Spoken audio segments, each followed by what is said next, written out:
I'd like to hand over to our final speaker now, Will Homer from Blokes Foundation. And he can introduce himself, but going to chat about some innovative ways of working with boys and adolescents. Thank you for that, Neil.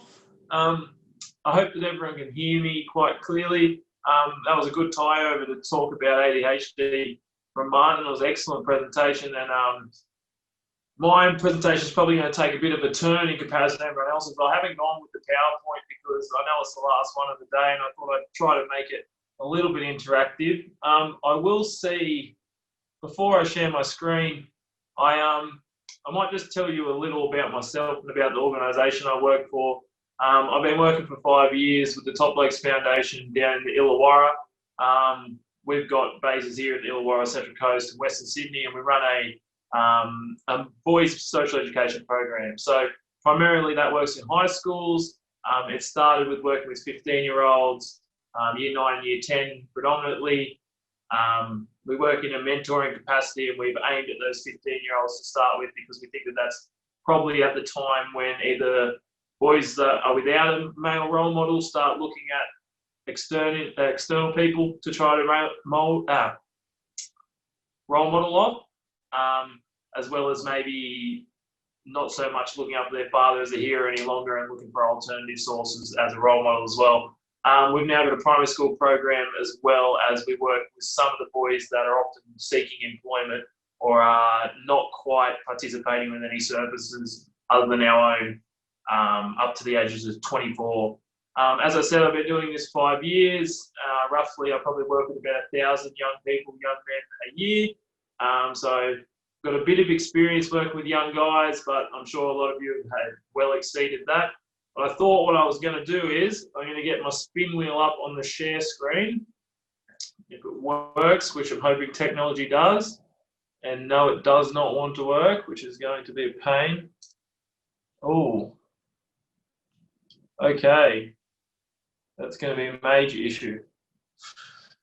Which is why I'm sorry I didn't have this set earlier, guys, because Well, can you email us the presentation and we can share it from another?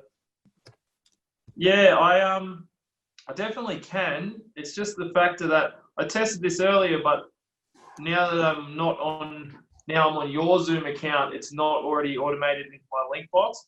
I would have had this ready, sorry, Neil, but I actually had some sessions earlier running online.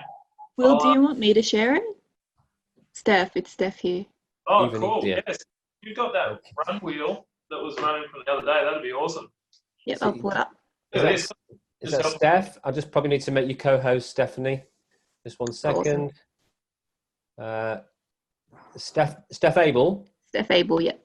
Making co-host. You should be able to share screen now, Steph. Perfect.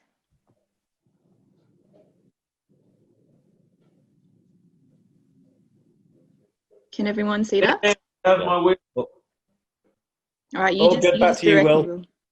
Thanks for that. Steph might have to do the spinning of the wheel for me, but pretty much I'm going to outline some of the key things that I've found in my time working with young men that particularly have worked in engaging, in particular, disadvantaged young men. So what I'm going to start with is I'm just going to read out these titles. Obviously, they're not clear to what I'll be speaking about, but we've got Lifting the Curtain, Space Exploration and Racism, Avoidance, Peer Pressure, Playing Dumb, No Cow Poo, Contemporary Dance, and Winning 30% of the time. So we might get a spin wheel going, see what we'll speak about first.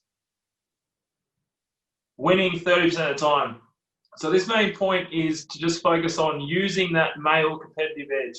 So it's not, these young men are probably going to be one of the most competitive demographics that you can work with. So if you're working with a young male audience, I think that it's worth noting that we should be using more activities to encourage young guys to partake and pay attention.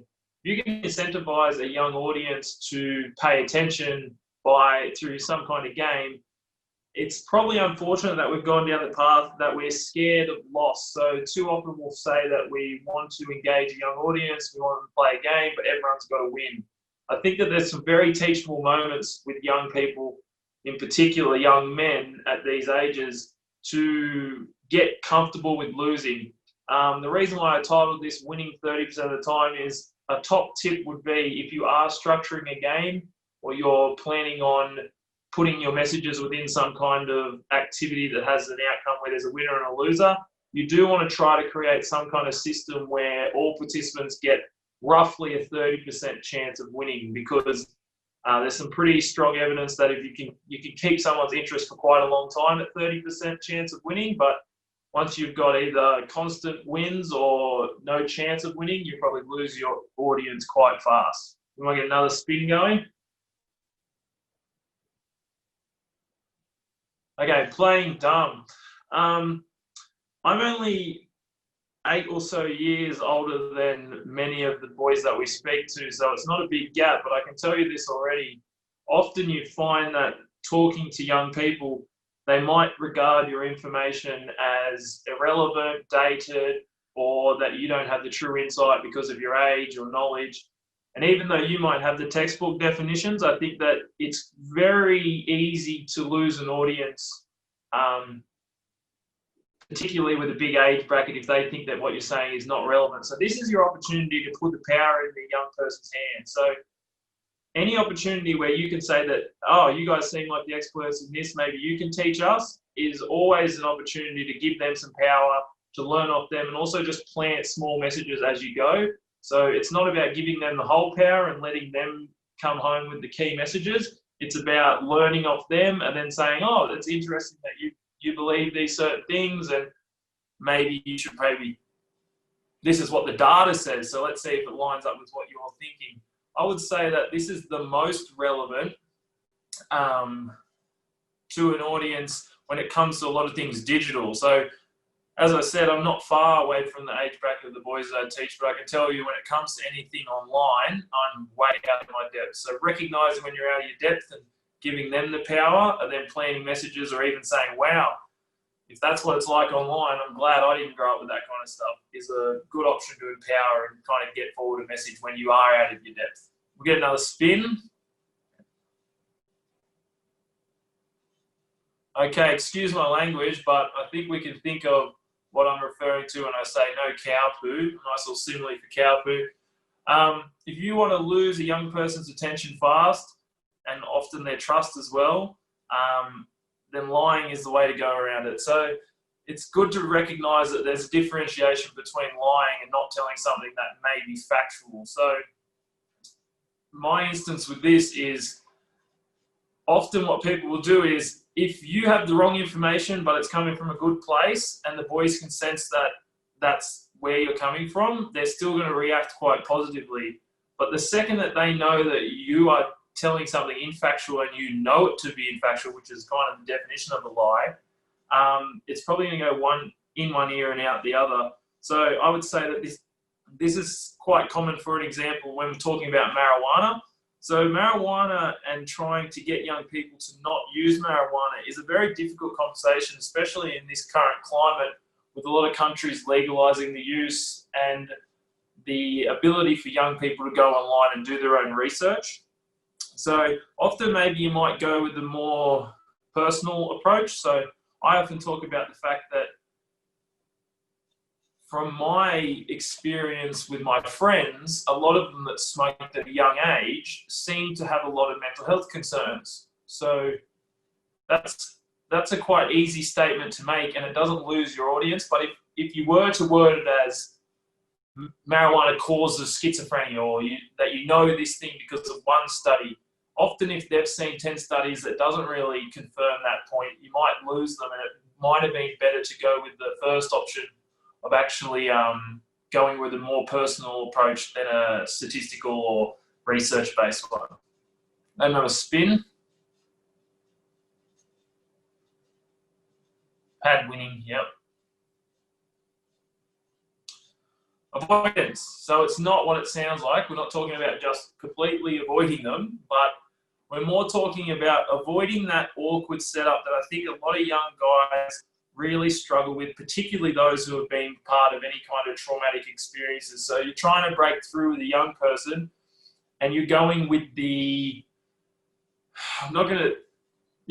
old method of sitting down and asking the tough questions. And I think that too often than not, a lot of young men do not respond to this. So I think one of the earlier presenters definitely touched on this, but pairing your intervention or your conversation with a very fun activity is always a good method to try to get them talking. So I would say that early on, before I was even working, but just doing it at a personal level, something like kicking a football, surfing, shooting hoops, or even a nice top tip that you see that a lot of parents say they had luck with is, if you do want to approach your child about a certain issue, or if you're a counsellor, maybe just leave the hard-hitting questions for after the actual session. So let's say you do have a certain individual that you want to speak to, you've taken them out of class, you've gone out and shooting hoops, maybe that's all rapport building and you're just talking to that young individual, getting on their good side, and then wait till when you're walking back to class to actually ask the hard-hitting topics. Parents say that they have a lot of breakthroughs when talking to their children if they're driving home with their child in the back seat directly behind them, because there's not that face-to-face kind of pressure or intimidation factor of the conversation. We get a few spins. I know I'm running out of time.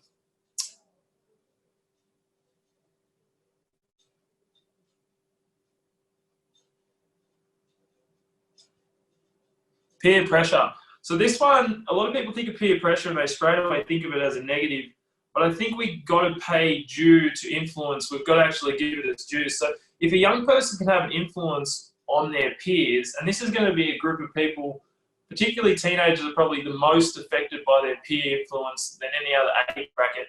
If you can try to win over the group and get everyone buying in, there's that unspoken peer pressure that this is how the behaviours needs to be. And I think sometimes with a disruptive student too, it is a hard task, but winning them over and getting them to actually influence the rest of the group in a positive manner could be the difference between having a good group setting that has major positive outcomes or having that one person drag down the rest of the boys. So I just think that, like I said with competition too, often we think of certain things as negatives for this age bracket, but if used correctly, it could be very powerful in delivering a message and getting the outcome you are after. I think we've only got time for one more.